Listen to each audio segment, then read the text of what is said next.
Hey, boys and girls, are you ready for the next level, lesson 3, level 10? Let's look what we're doing. We have 6 activities to choose from. I want you to do all 6. I'll go through a few of them. I don't want to make the video too long. Let's get started. And I'll show you this one, extra code line break. Okay, so let's take a look at this. Let's increase the workspace here. Okay, now, well, first we have to read the directions, don't we? So let's move that back down.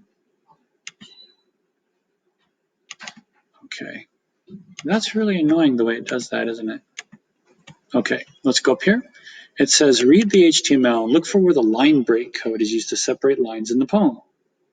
Okay, add 2 more line breaks to separate out the other lines in the poem. Okay, so let's turn the inspector off now. Let's drag that up. So here's the code they're talking about, the line break. It's just the brackets with the letters BR and it means break.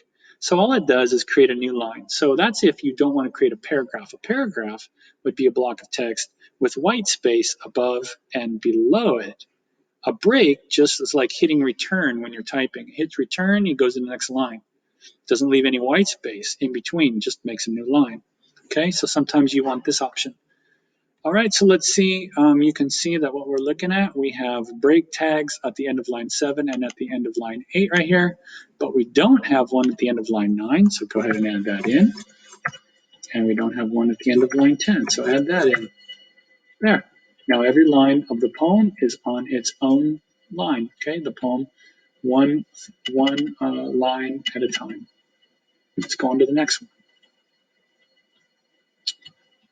Let's see, let's finish that. We're gonna finish it, or are we gonna go, when we finish it, what do we do?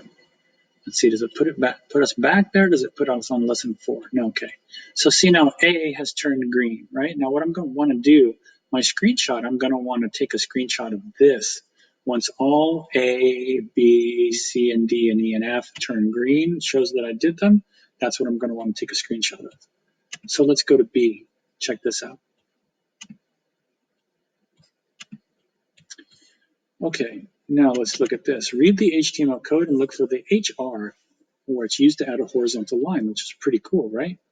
Okay, so let's take a look, and it said add more horizontal rules to break up the page by theme. Okay, so we're going to look at it now. This amazing place called Earth, and then it has a descriptive paragraph and a horizontal line. Then there's deserts, right?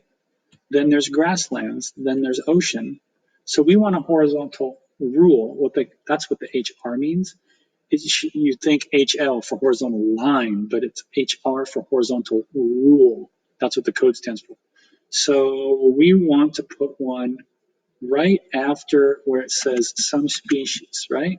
Right after that and before it says grasslands. So you can see this is the part of the code we're talking about right there, right? So let's go ahead and hit enter and put our HR code right there. Now you can see that's right where we wanted it. And then we want the next one right after it says some species, but before it says ocean. Let's scroll down.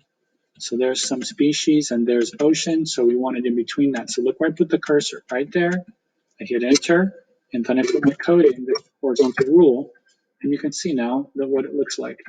Let me drag this over here so you can see it better. The amazing place called Earth. Then we have deserts, grasslands, and ocean. Perfect, perfectly separated. Got horizontal rules and a neat little piece of code that helps organize your website. Let's go on to the next one. Okay, hang on. There we go. Okay, I'm gonna stop this video right now, and then so it doesn't go too long, and then I'll pick up C and D and E and F in the next video. See you there.